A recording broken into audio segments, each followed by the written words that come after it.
Good evening. The word of the day is rush. This farm that I live on is part of my grandfather's farm, and he paid for this property by farming and having a sawmill. The man that he bought the sawmill from was Mr. Jim. And I remember a story one of my uncles told. They worked and helped Mr. Jim run the sawmill before my granddaddy bought it. He said one day this man came in with a load of logs and was waiting on Mr. Jim to saw him. I need to tell you a little bit about Mr. Jim. He was an older fellow, and they said everything he did, he was real slow and deliberate. Said he talked real slow, and he didn't get in a hurry about anything.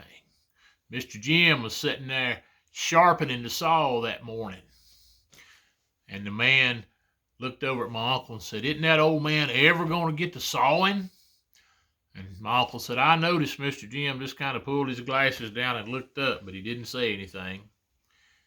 He said he finally got the saw sharpened just the way he wanted it and started sawing.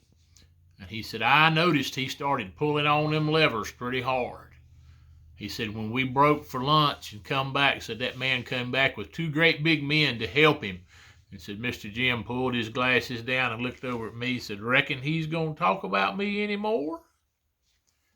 Sometimes when you get in a rush, it can cause you more problems.